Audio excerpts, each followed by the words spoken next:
Friday the 27th of February. Friday the 27th of February.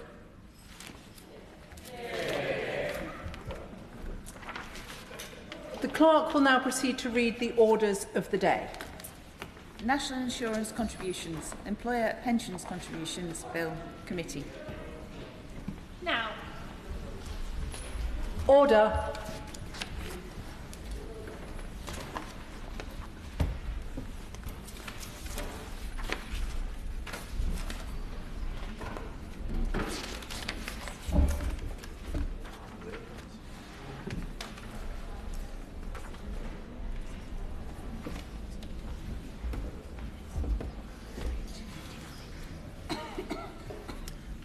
Order.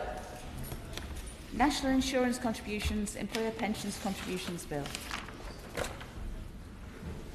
I remind members that in committee members should not address the Chair as Deputy Speaker, but please use our names or Madam Chair, Chair and Madam Chairman.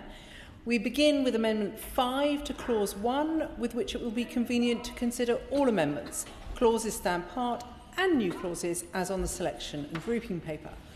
I call Mark Garnier to move Amendment 5. Well, thank you very much, Mrs Noakes. It's a great pleasure to be with you yet again. I enjoyed our last sparring with the pension ministers just before Christmas, and it cheered us up no end. I will, if I may, speak to Amendments 5 and 7 and 6 and 8, and also New Clause 4, which are all in my name. So it won't be any surprise to the Pensions Minister that we're not at all happy with this bill. It doesn't actually do anything in terms of enhancing pension savings. But what I may do, if I may, is go through each new of our amendments in kind of, if you like, reverse order of importance. So starting with New Clause 4, reviewing the impact of the Act. This amendment will ask the government basically to assess the impact of the bill, should it receive royal assent, before and after its implementation in 2029. We think it's important that the government does its homework before implementing policies, and we asked for something similar in the Pension Schemes Bill, but the Pensions Minister described it as unnecessary. In this case, it doesn't seem the government has listened to industry or to the experts, or indeed to savers. So our amendment would ask the government to do this so that we can understand the impact better. So specifically, how this affects pensions adequacy, and that this will be after the pensions review has concluded, so we do need to know. And secondly, how many people use salary sacrifice or optional remuneration arrangements, and then thirdly, the investment capability of UK pensions. There has been a certain amount of commentary on this. The ABI have said that we have consistently raised concerns about the potential impact of a cap on pension salary sacrifice on both people's savings and employers' resources.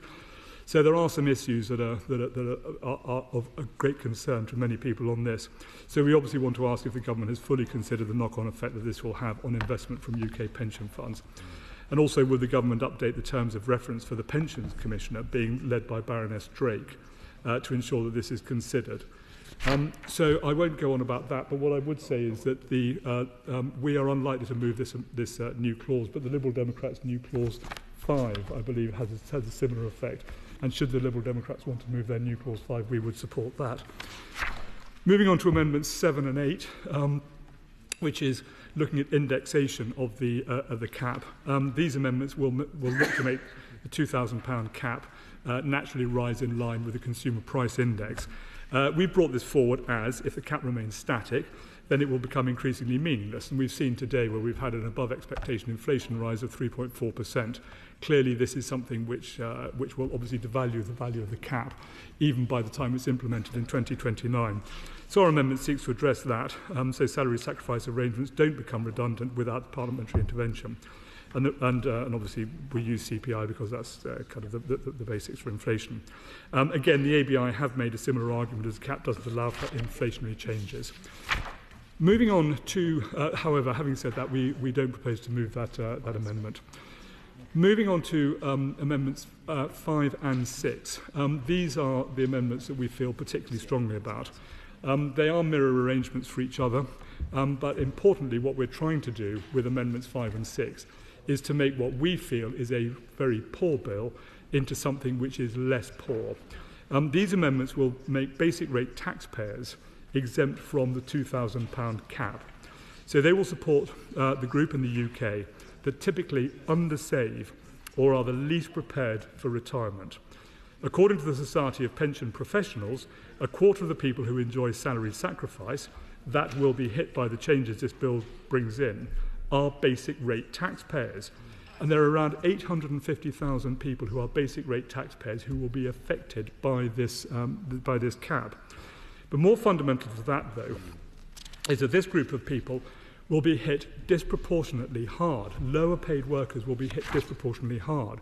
Salary sacrifice allows an employee to give up a certain amount of their salary to be contributed to their pension directly by the employer. That we all understand. But this not only takes advantage of the income tax allowance, as with all pension contributions, but allows national insurance contributions to be included and transferred into the pension in the case of an employee national insurance, and for employer national insurance to be used at the discretion of the employer. And this employee element, that national insurance that as an employee we all pay, is the important part of this. For higher rate taxpayers, whilst they will continue to enjoy 40% tax relief at their higher rate, the national insurance is just 2 percentage points, around 1/20th of the income tax break on income tax. But for a basic rate taxpayer, whilst they enjoy just 20% income tax breaks, their national insurance contribution is 8%. So the effect on lower paid workers is 4 times that of higher paid workers. This is not a good thing, and indeed 8% is 2/5 of the value of the other contribution which they get the benefit from their income tax savings. So in absolute terms, at the marginal rate, as I say, it's 4 times as expensive for lower rate taxpayers than it is for higher rate taxpayers. But, Mrs. Noakes, there's an even bigger problem with this. It is a harder attack on other types of savers than we've really anticipated. There are other groups of people that are also being affected, and this is people who are paying back student loans. Graduates pay back their student loans once they pass a threshold of £28,745, and they do so at a rate of 9%. So this salary sacrifice cap means that graduates who would otherwise enjoy that 9% for student loans being paid into a pension is now not going to be paid into the pension because of that cap. So the effective loss for a graduate paying back student loans is 9%. So a graduate on basic rate tax will see a loss of not just 8% for their national insurance schemes, but a total of 17% loss of the benefit at the marginal level above the £2,000 cap.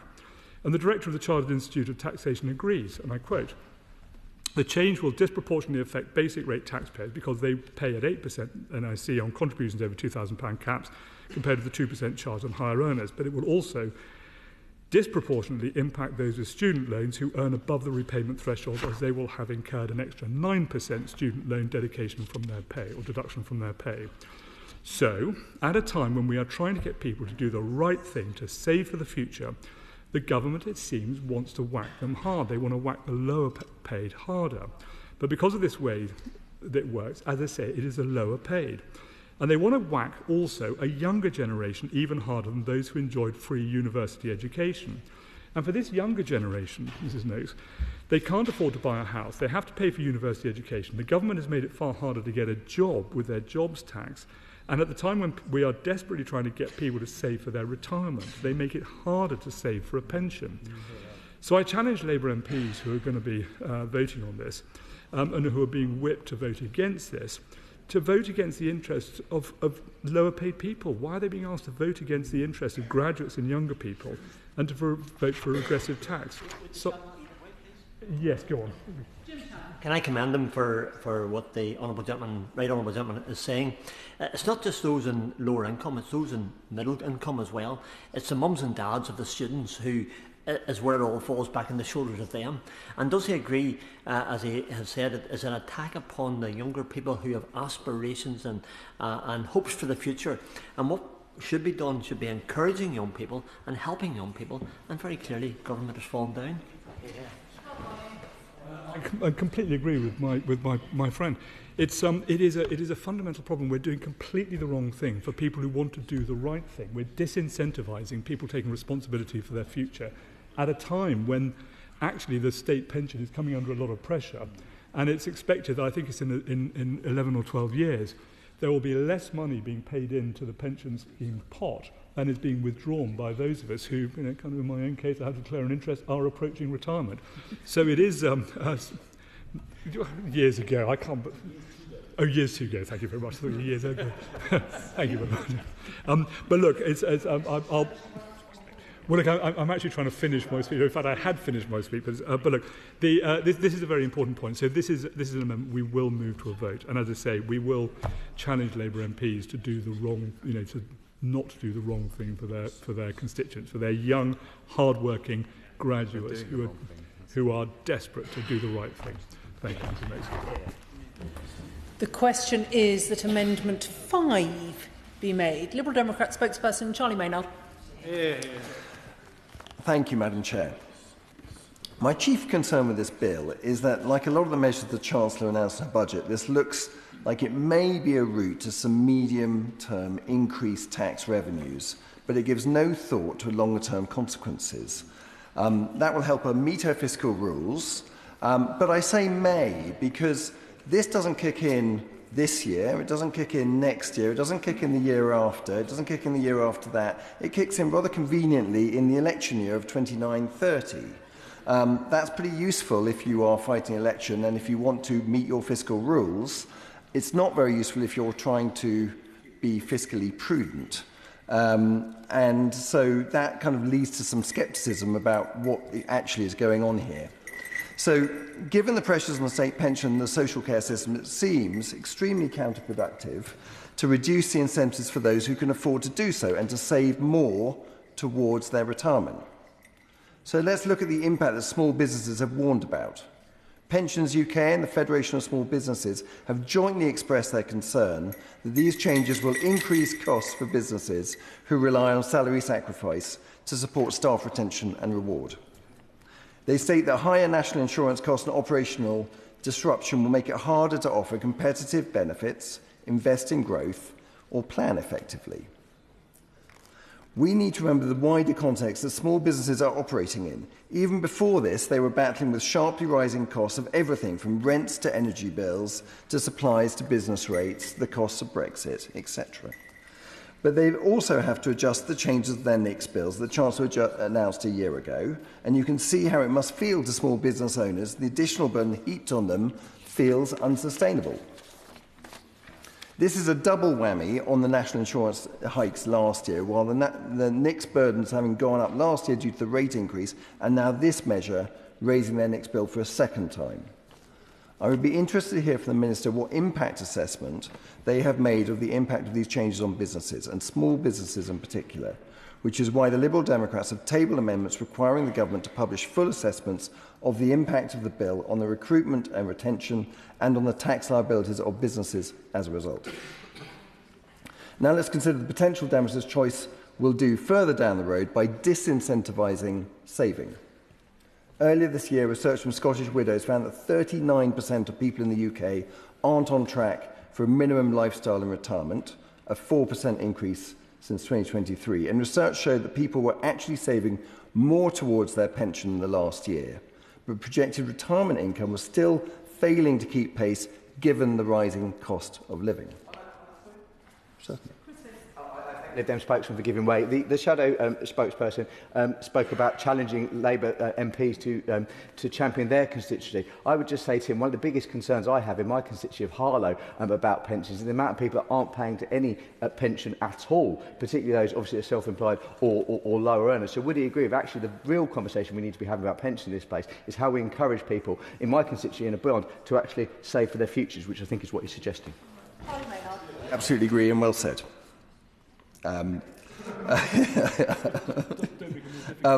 Yes, the government may well say that this will not affect low earners who are likely to not be saving the £2,000 at all in a given year, as my honourable gentleman just said. But this is too simplistic a way to look at it. The HMRC's impact assessment found an estimated 7.7 million employees currently use salary sacrifice to make pension contributions, or around 25% of all employees. Of these, 3.3 million sacrifice more than 2,000 of salary or bonuses. That leaves millions of middle earners who are already feeling a significant squeeze from a myriad of other costs of living pressures, who have had their taxes raised by the previous Conservative government and are now facing an even greater hit due to this government's jobs tax and the extension of frozen income tax thresholds. If this discourages them from putting money away for their safety net in later life, the Treasury will pay the price in the long run. Before the budget, the Association of British Insurers had warned that 2 in 5 Brits will save less than their pension if a cap on salary sacrifice schemes is introduced. With social care budgets also stretched to breaking point, we should be doing everything we can to incentivise people who are able to put money aside for a comfortable and supported retirement. As the Institute of Chartered Accountants in England and Wales have pointed out in their response, at a time when there is a pensions commission considering the adequacy of pension saving, this demonstrates a lack of joined-up thinking from the government. So this bill removes a helpful incentive for long-term financial planning. It will place a costly additional burden on small businesses at a time when they can least afford it. And I think it is an unwise short-term move, with no regard for the longer-term consequences, which will cost the Treasury more than this brings in. So I urge the government to reconsider. For this reason, I will be pushing to a vote this afternoon the Liberal Democrat new Clause 5, which would require the government to calculate and publish the changes to lifetime pension values before and after the changes made in this bill have taken effect. And we will be voting against this bill. Minister. Thank you, Madam Chair, and for the reminder of the excellent debate we had before the Christmas break. And thank you to both honourable members who have contributed to today's committee proceedings. Let me briefly reiterate the case for the 3 short, perfectly formed clauses of this bill before focusing my remarks on the honourable members' amendments, which they've discussed today. As honourable members will know, this reform was inevitable. We had a detailed discussion of the last government's secret plan to implement a very similar proposal. Secret plan as labelled by the party opposite, not by the government front bench. And the cost of pension salary sacrifice was due to almost treble, from 2.8 billion in 2017 to 8 billion by 2030. That is the equivalent of the cost of the Royal Air Force. And the status quo is also hard to defend when low earners and the 4.4 million self-employed people across the UK are entirely excluded, reinforcing the point made by my honourable friend, of course.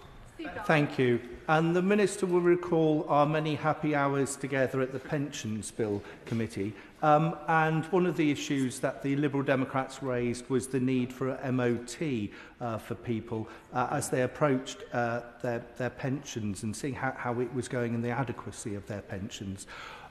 Would the Minister accept that by putting these stark restrictions in place, for somebody who realises that the clock is that they're running out of time for being able to put that additional contributions in their pension to get to a better place, you've restricted this significantly, and would the Minister consider extra flexibility so that people could use perhaps 10 years allowances in 3 years? Thank you.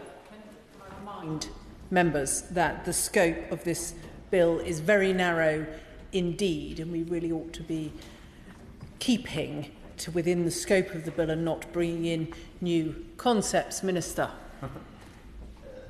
Thank you, Madam Chair. I'll follow your advice, but try to respond to some of the points the honourable members raised in the question I'm going to come on to about how we've gone about the changes that this bill introduces.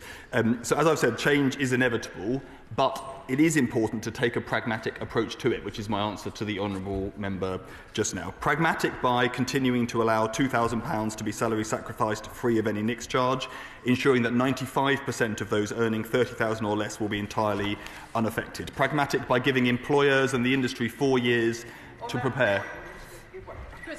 I think this given away. He said that the cost of the salary sacrifice scheme is going to triple by the end of this decade. Does he not agree with me that this is just unsustainable for the Treasury? And will he also agree that we've got to get real in this chamber? The reason people in my constituency of Harlow can't even begin to think about pensions or savings is because they're living day to day. And actually what this government is doing, what this government is doing, is tackling the cost of living crisis. Minister. Well, in a shock move, I entirely agree with my honourable friend. And for those parties who have said that they intend to vote against this bill today. They cannot keep coming to this chamber and calling for additional spending in more areas day after day while opposing any means to raise taxes to... Well, you've raised the welfare budget and without trying the... No, I will not mention the welfare budget because... Right, firstly, I have not raised anything. And secondly, we are not here to debate the welfare budget. This is a very narrow bill with limited scope. The Minister can listen to the same strictures I have given other members. Minister. Listening to every word of the strictures. This bill is also pragmatic by providing time to adjust and by ensuring that savings into... I'll make a bit of progress then maybe give away. And by pragmatic by ensuring that saving into a pension remains hugely tax advantaged. And I would just say gently to honourable members that do not agree with the detail of this bill, they should be careful not to give the impression to savers or those not saving now that there is not already a very strong financial incentive to continue pension saving in exactly the way people have been doing. Clause 1 provides for this pragmatic approach in Great Britain, while Clause 2 does the same for Northern Ireland, and Clause 3 provides for the territorial extent and the start date of this measures. Now turning more substantively to the amendments tabled by the honourable members for Wyre Forest and for Witney. At one level, I was very glad to see Amendments 5 and 6 from the opposition front bench that aim to exempt basic rate taxpayers, because it shows them, as part of this secret plan that I mentioned earlier, accepting the inevitability of change and instead grappling with what the right pragmatic version of it looks like. And in many ways, these amendments aim to deliver the same objective as the £2,000 cap, which, as I said, means 95% of those earning less than £30,000 are unaffected, as are the vast majority of basic rate taxpayers, of course. Could the Minister explain what is pragmatic about withdrawing 2p in the pound tax relief from a higher rate taxpayer without a student loan, and yet withdrawing 17p in the pound tax relief from a basic rate taxpayer who happens to have a student loan? Minister.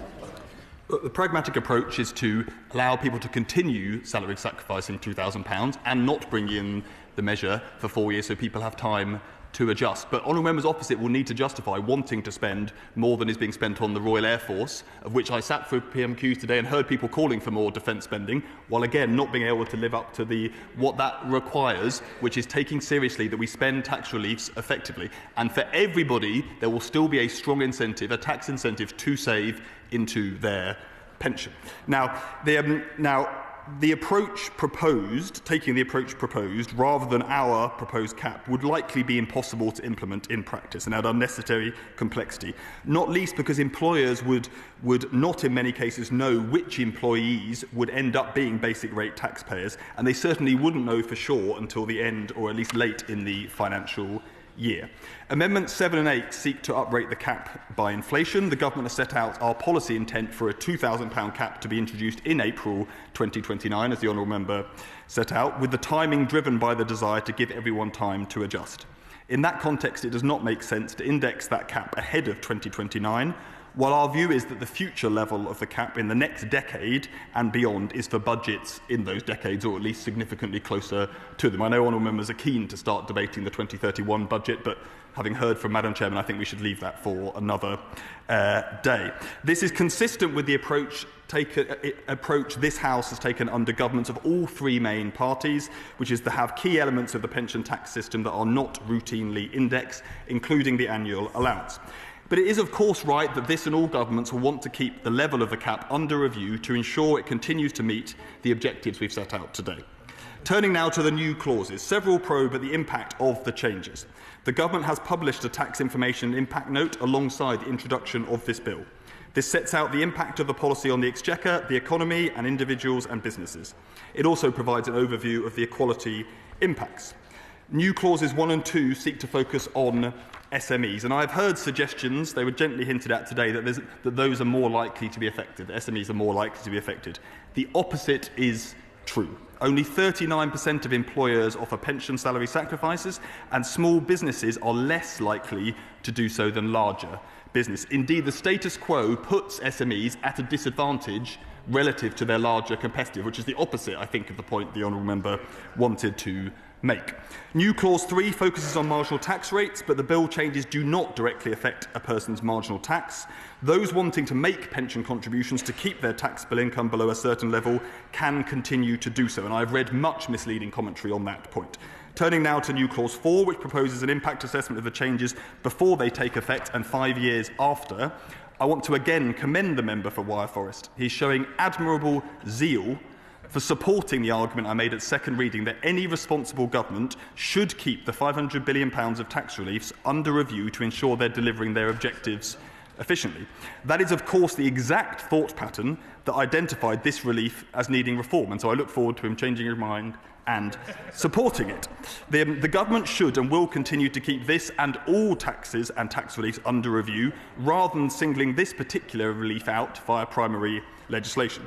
Turning briefly to New Clauses 5 and 6, which focus on the impact on pension savings, I can reassure the House that the OBR have set out that they do not expect any material impact on savings as a result of the Budget 2025 tax changes.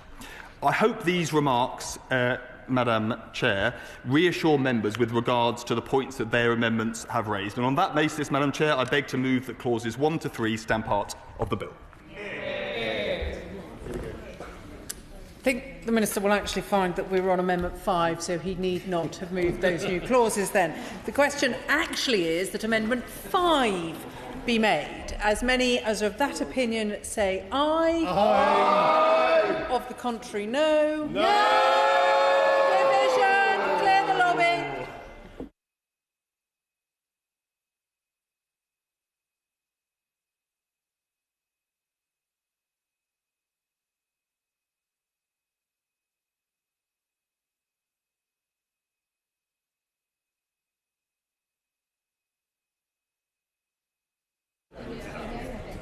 The question is that Amendment 5 be made. As many as of that opinion say aye. Of the contrary, no. No. No. The tellers for the ayes are Katie Lamb and Andrew Snowden. The tellers for the noes, Nesl Caliscan and Mark Ferguson.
Order. Order.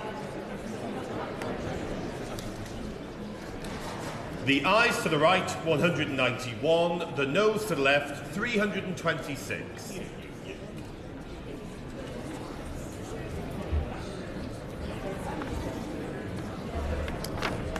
The ayes to the right were 191. The noes to the left, 326. So the noes have it. The noes have it. Unlock.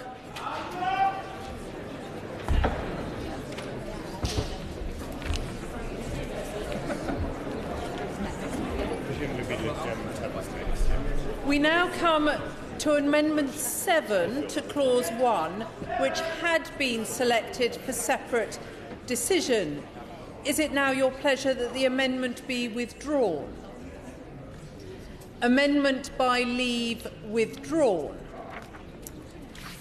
With the leave of the House, I shall put the question on clauses 1 to 3 together.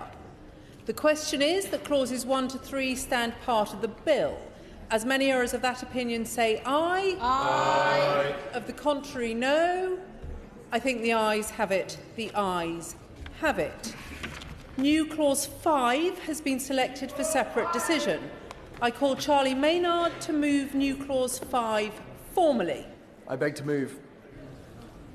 Calculation and publication of lifetime pension values. The question is that new clause 5 be read a second time. As many as of that opinion say aye. Aye. Of the contrary, no. No. Decision. Clear the lobby.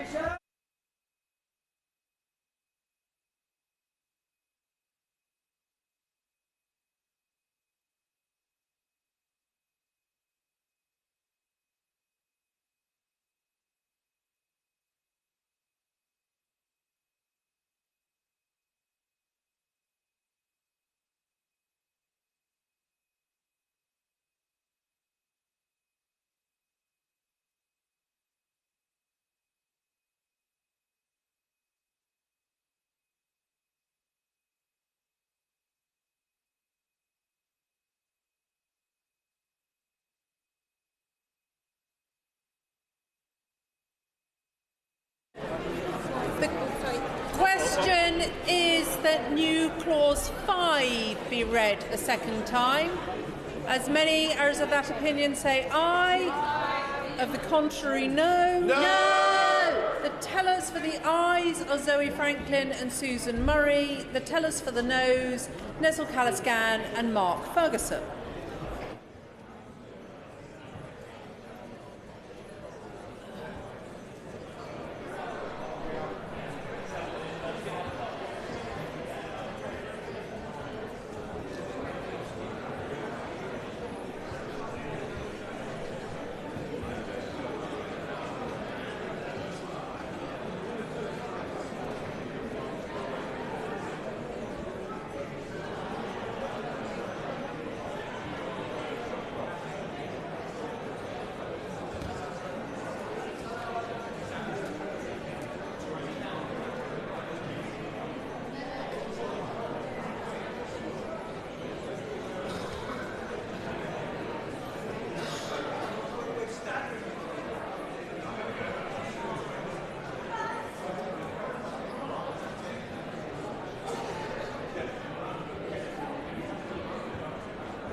Order. The ayes to the right, 195. The noes to the left, 317.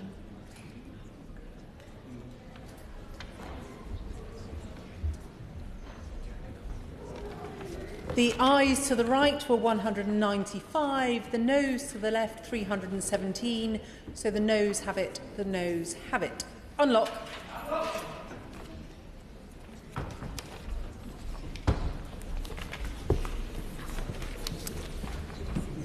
Order, order. The question is that I do report the bill to the House. The question is that I do report the bill to the House. As many as of that opinion say aye. Aye. Of the contrary, no. I think the ayes have it. The ayes have it. Order, order.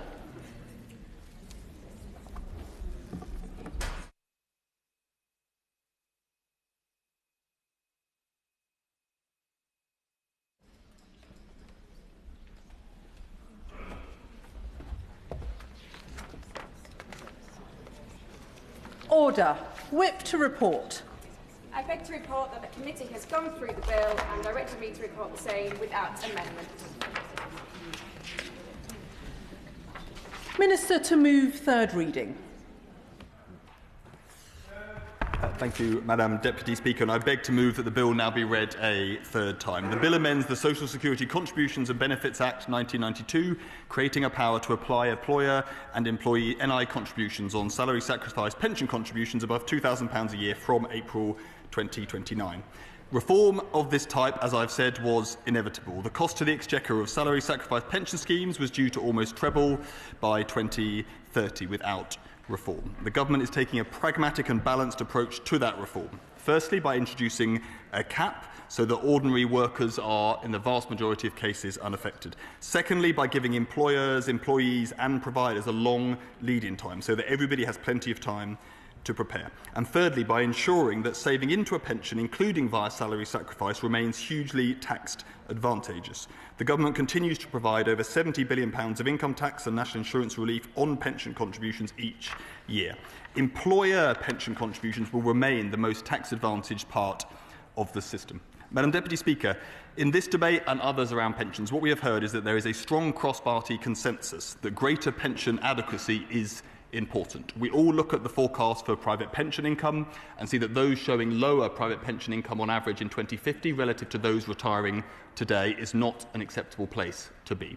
But answering that question is the job of the Pension Commission that we have put in place and with cross-party support, and it is rightly examining that question of retirement income adequacy and fairness. And I would just gently note that those groups that we all agree are under-saving into for retirement, such as low earners and the self-employed, are precluded from using salary sacrifice or are much less likely to use it than other groups. Part of what is happening with the bill today is that we are delivering badly needed reforms to the tax system alongside others from the budget, and these are what it takes to keep waiting lists falling, cut borrowing and cut energy bills in the years ahead.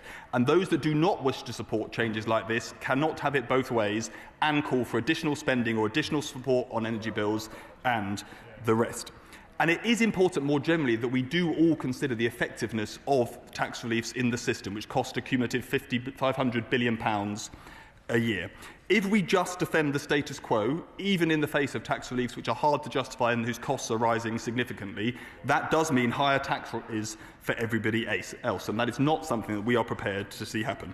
Indeed, in their hearts, I am sure that the parties opposite also believe these reforms are necessary. And as a test for that, well then I would invite the honourable member to stand up and commit to reversing these changes if they ever, very unlikely, but if they ever happen to form a government again. And I'm 100% sure he will not do that because he knows these changes do need to be made. And on that basis of what should be cross-party support, I commend this bill to the House.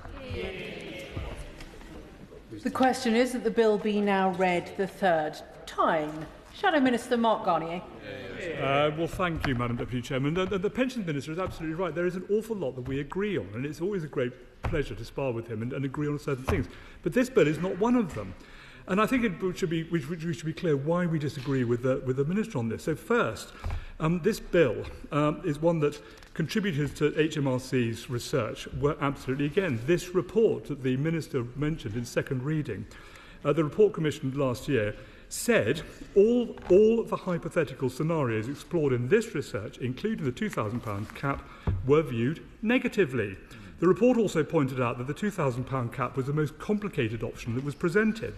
And given the government tabled no amendments to address the genuine concerns of savers and industry, it seems the Minister is still apparently chuffed that he is implementing the policy that is, at best, the least worst option for everybody who was asked to comment. Secondly, the government is voting for a bill that will add to the administrative burden on businesses. The pension system is already incredibly complex for experts to navigate, let alone the general public. And that is why salary sacrifice arrangements have been such a popular savings tool for both employees and employers. The principles are easy to understand, with the only real piece of admin being on the employer to ensure that the employee doesn't fall below the national living wage. So what are the government doing? They go for the option that the report considered is the most complicated. The government chooses to confuse with complications a system that is currently the simplest to deliver. And that will add an estimated £30 million each year in administrative costs to employers. And this is at a time when businesses and the wider economy already pay an estimated £15.4 billion just to comply with the tax system. But what about the effects on businesses who see a 15% employer national insurance bonus through helping people to save? These changes will mean employers will be hit with a 15% increase on costs of employment. These savings that employers achieve through salary sacrifice arrangements are often invested back into their employees and their businesses. This could be an increase in pension contributions to all employees, or higher wages, or more investment into plant and machinery for growth. And this is a good thing. The government is taking money away from the productive part of the economy and putting it into other parts. No wonder businesses think this is a nonsensical policy delivered by a directionless government. And all because they forget that it is businesses who are the ones that create wealth in our economy, and who add value to our economy, and who drive growth in our economy. And third, the government is supporting a bill that won't actually really raise the stated revenue. As my honourable friend in North Bedfordshire pointed out in winding up on the second reading, the change appears to have been timed to maximise revenue in 2029-30, the year that counts for the Chancellor's fiscal rules. That is £4.8 billion to fill the Chancellor's back hole, which he will have by then, in order to make a cynical attempt to stick to a fiscal rule. A cynical measure that destroys a lifetime of savings opportunities for just 1 year of revenue. And frankly, it's also likely that the government won't raise anywhere near the £4.8 billion budgeted, for as higher earners max out the benefits of the scheme before it comes into force in 2029, and in any event, people are working out a workaround to this. So fourth, they're voting for a bill that harms lower earners the most. As I pointed out earlier, the Society of Pension Professionals has estimated over 850,000 basic rate taxpayers who use salary sacrifice will be affected by the changes. And those 850,000 people will be taxed at a higher rate than their wealthier colleagues, something the government apparently seeks to target with this policy. And I always thought, Madam Deputy Speaker, that the Labour government was meant to be on the side of working people. And fifth, and you'll be pleased to hear finally, they are voting for a bill that will make the impending pensions adequacy crisis worse.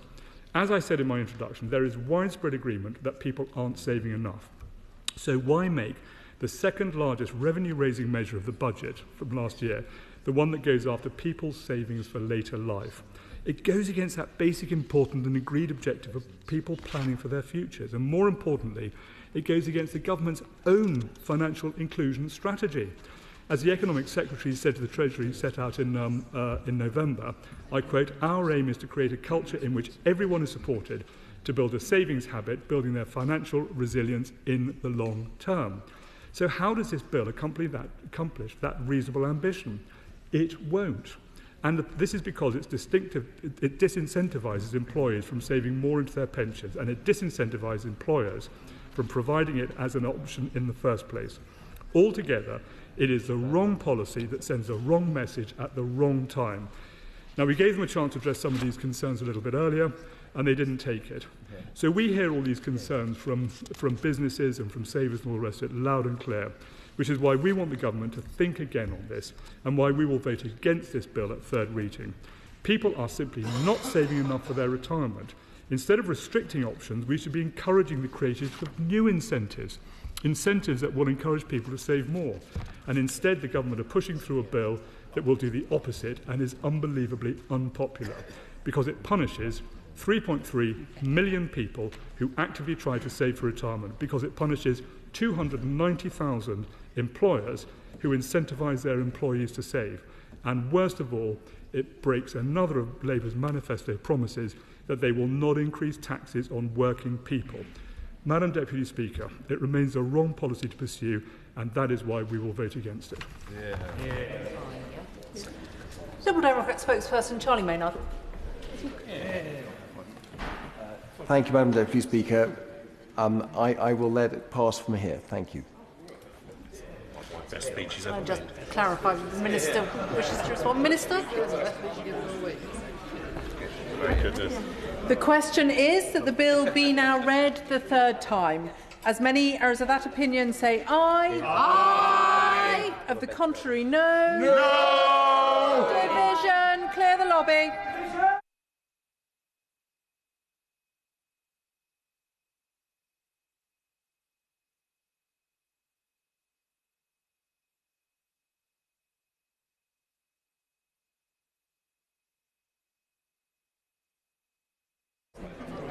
The question is that the bill be now read the third time. As many as of that opinion say aye. Aye. Of the contrary, no. No. The tellers for the ayes are Mark Ferguson and Nezel Caliscan. The tellers for the noes, Rebecca Paul and Andrew Snowden.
Order, order. The ayes to the right, 316. The noes to the left, 194.